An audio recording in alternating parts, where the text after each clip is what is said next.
Pour terminer cette évocation de cette reconnaissance de l'école dominicaine comme école archéologique, nous avons la chance d'avoir ce soir parmi nous M. Michel Zinc, qui est donc le secrétaire perpétuel de l'Académie des inscriptions et belles-lettres, et qui nous fait la joie et l'honneur de venir spécialement pour cette occasion. M. Zinc est médiéviste, philologue, il est spécialiste de la littérature française du Moyen-Âge, une discipline qu'il a enseignée dans une chaire au Collège de France pendant de nombreuses années. Après avoir été, il a été élève de l'école normale supérieure, agrégé de lettres classiques, professeur à l'université de Toulouse, puis à la Sorbonne, invité dans de nombreuses universités étrangères, et il est aujourd'hui donc membre de l'Académie française d'une part, et aussi membre et secrétaire perpétuel de l'Académie des inscriptions et belles-lettres, ce qui nous vaut la joie de l'avoir ici ce soir. Je ne vais pas citer ses nombreux travaux, qui sont surtout donc concentrés sur la littérature française du Moyen-Âge, quand même 2 ou 3 titres, La prédication en langue romane avant 1300, Rutebeuf, œuvre complète, texte établi, traduit, annoté, ou encore La voix de la conscience, Parole du poète et Parole de Dieu dans la littérature médiévale. Il nous a d'ailleurs donné ce matin une conférence magistrale sur ce thème, comment pouvait-on prêcher au Moyen-Âge à des gens qui n'entendaient pas le latin et à qui il fallait donc transmettre un certain message avec un contenu. Donc nous sommes très heureux de votre présence ce soir, cher ami, et vous nous faites surtout le cadeau de votre amitié. Je dois dire que quand nous allons à l'Académie à Paris, aussi bien moi-même que les membres de l'école, nous sommes toujours très chaleureusement reçus et nous en remercions. Et donc ce sont ces liens que nous voulons entretenir, ces liens de qualité que nous voulons entretenir avec l'Académie des inscriptions, qui a eu donc des membres dominicains. Le premier a été le Père Lagrange, en 1903. Le Père Scheil fut nommé en 1908. Le Père Vincent en 1927. Édouard Dorme, il n'était plus dominicain, mais il était quand même très lié à l'école en 1948, le Père Deveau en 1962, et le dernier nommé est présent parmi nous, c'est Jean-Baptiste Humbert. Je signale qu'il y a un nouveau membre correspondant en la présence d'Israël Finkelstein, qui a d'ailleurs été associé, voilà. Donc, M. Zinc, s'il vous plaît, je vous propose de nous dire un petit mot.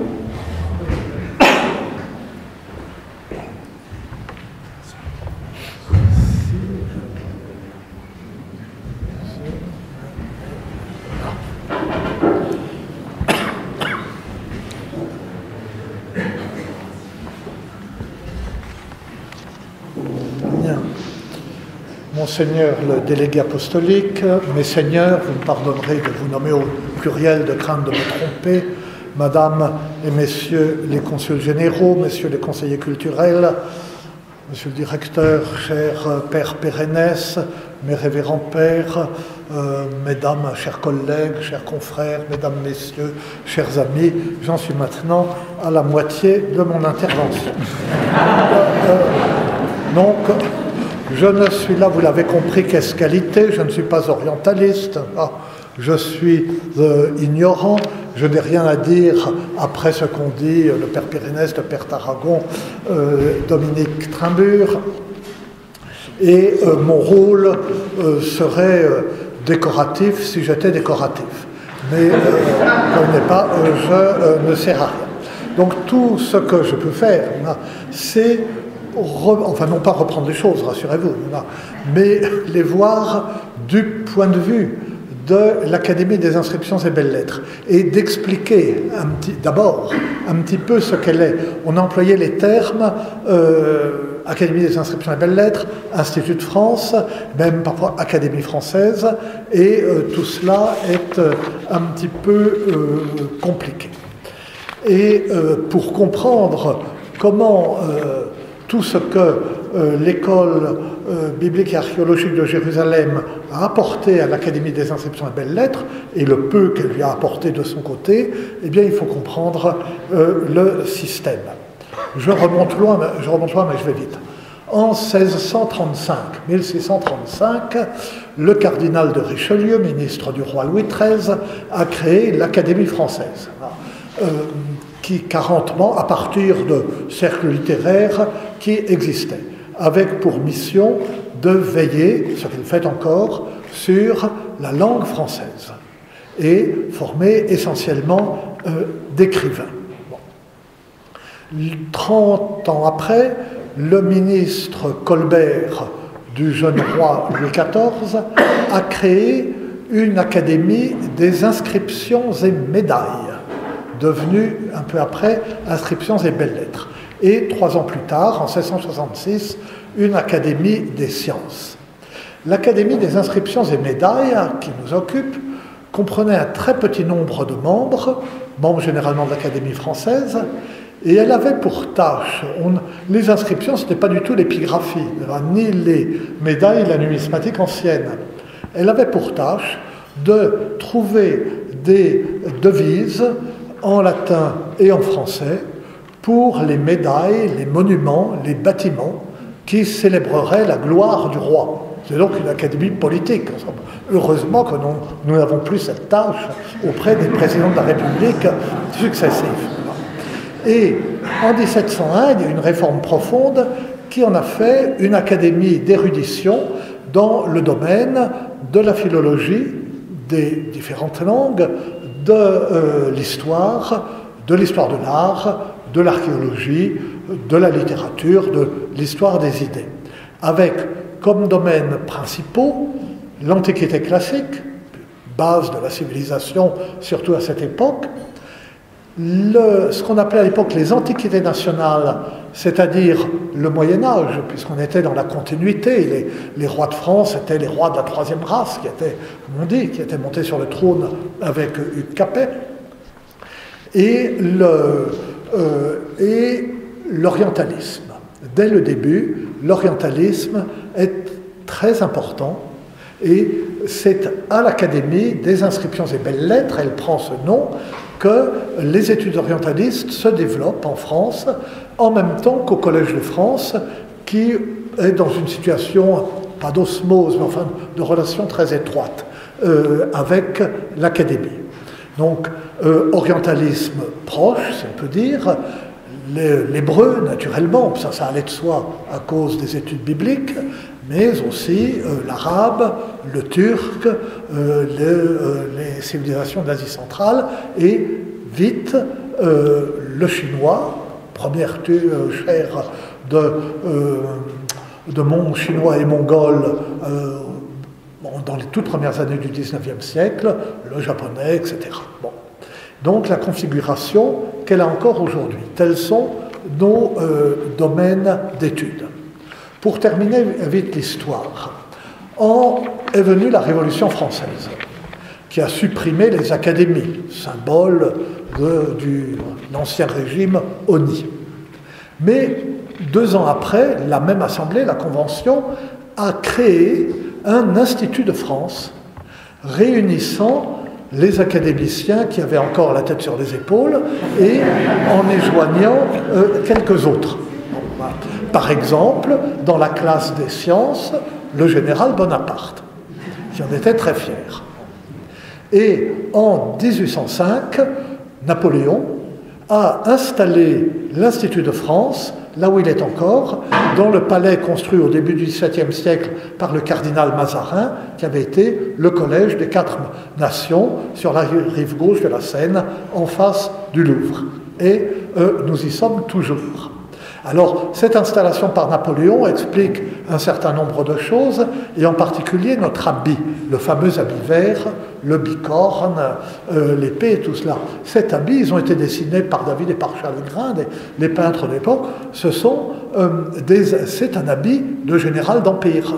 Et on a fait à peu près le même habit pour les ambassadeurs, pour les généraux, pour les ambassadeurs, pour les académiciens, pour les conseillers d'État, etc. Et nous sommes les seuls à le porter encore. Les autres servent à quelque chose, donc ils n'en ont plus besoin. Nous, il faut bien que nous nous fassions remarquer d'une façon ou d'une autre. Lors de la Restauration, en 1814-1815, on a voulu supprimer l'Institut de France et rétablir les académies. Chateaubriand est intervenu pour dire qu'il fallait rétablir les académies, mais en conservant l'Institut de France. Ce qui est très, très français, on ne supprime jamais rien, mais on empile. Et nous sommes maintenant dans cette situation, alors vous me direz que je divague, mais ça a un rapport avec ce qui a été dit, dans cette situation un peu particulière, que tous les académiciens maintenant des 5 académies, parce qu'en 1816, on a créé une académie des beaux-arts, et à partir d'une ancienne académie de peinture, et en 1832, une académie des sciences morales et politiques. Donc il y a maintenant 5 académies, tous les académiciens partent à l'hiver, etc., et ils sont tous membres de l'Institut. Mais quand on est membre de l'Académie française, on dit de l'Académie française. Et sinon, on dit membre de l'Académie, de l'Institut, ou membre de l'Académie des inscriptions et belles-lettres, ou des sciences, etc. Donc, il y a... L'Institut réunit ces académies sans les coiffer vraiment. Elles sont autonomes. Et elles sont en particulier autonomes financièrement. L'État entretient le gros œuvre du palais, qui est un palais national. Mais chaque académie a reçu des dons, des legs, une fortune, comme ça. Il y en a des riches, il y en a des pauvres. L'Institut a son argent, lui, et chacun vit de sa fortune. C'est pourquoi l'Académie des inscriptions, qui est assez pauvre, ne peut pas payer, tout payer. Elle ne peut pas payer beaucoup. Donc, voilà comment, je le sais, parce que comme ça marche comme ça, je suis l'ordonnateur, moi, le secrétaire perpétuel.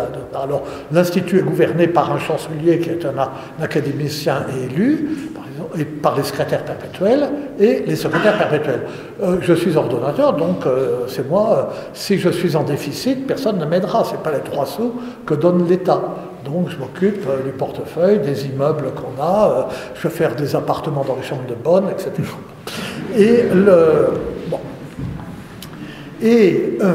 Alors, j'avais insisté sur l'orientalisme, et nous avons vu, dans l'affaire qui nous occupe, le rôle des orientalistes, même quand ils n'étaient pas directement spécialistes des domaines étudiés là au couvent Saint-Étienne, de Clermont-Ganneau, qui était une personnalité très importante, plus tard de Dussault.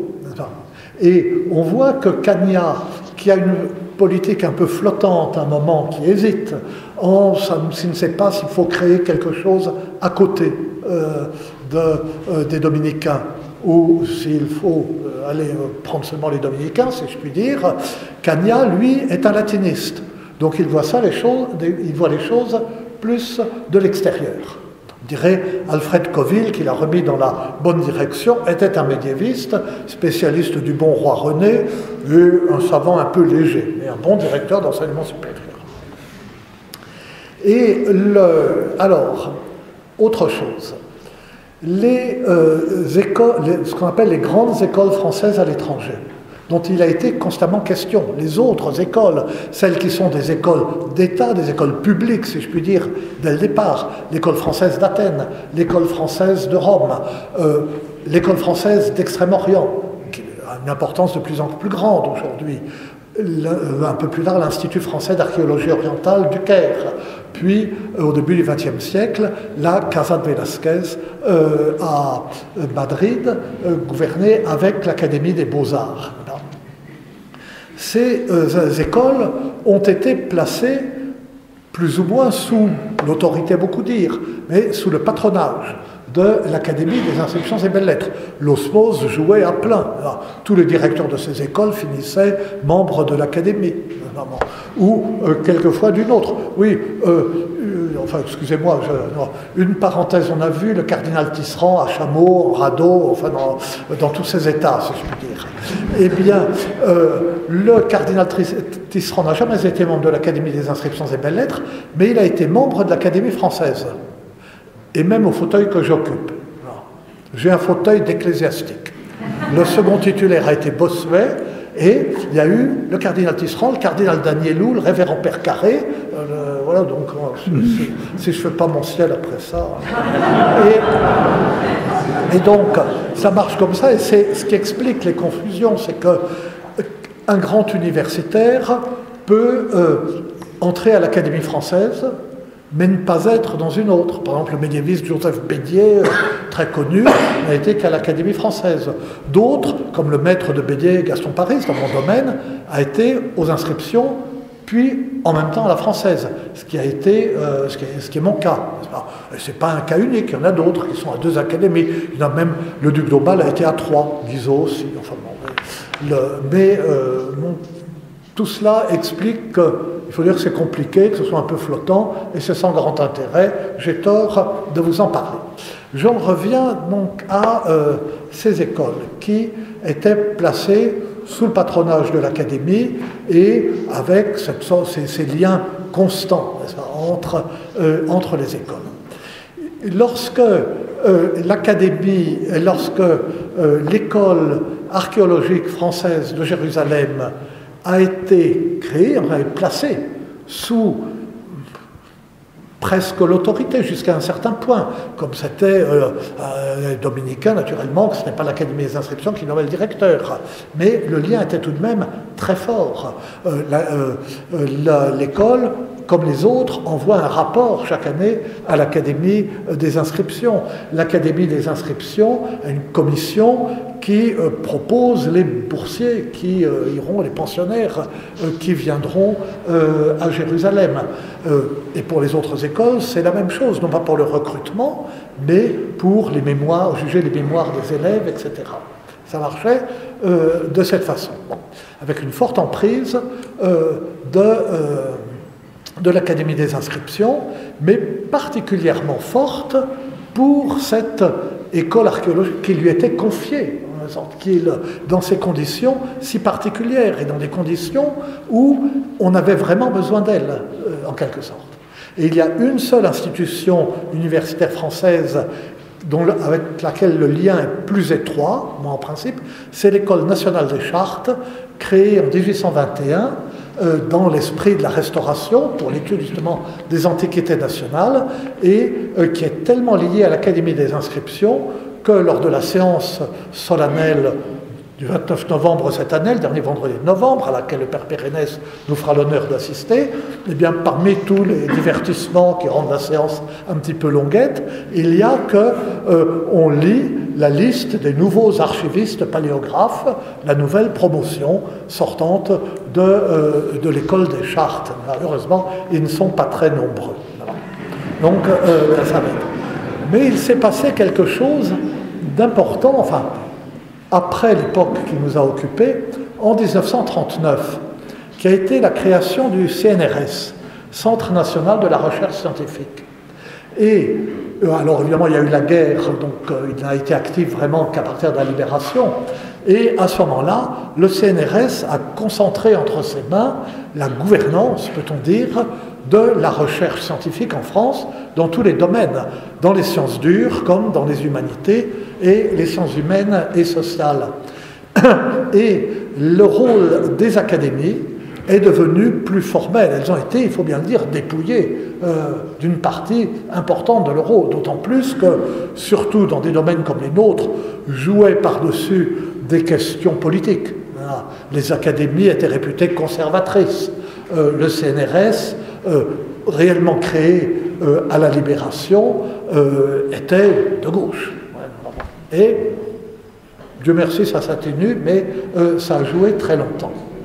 Et donc, le patronage exercé par l'Académie des inscriptions sur les écoles françaises à l'étranger, Athènes, Rome, etc., et l'école biblique et archéologique de Jérusalem, était quelque chose de très important, puisque les institutions les plus brillantes, les plus élitistes, il faut bien le dire, et celles qui représentaient particulièrement la France à l'étranger, parce que ce qu'on a dit pendant tout le brillant exposé de Dominique Trimbourg sur ce soutien apporté par la France au moment même où elle mangeait du curé à tous les repas aux dominicains de Jérusalem, c'était une défense patriotique, nationaliste, et la vision, l'idée que c'était la diplomatie par d'autres moyens.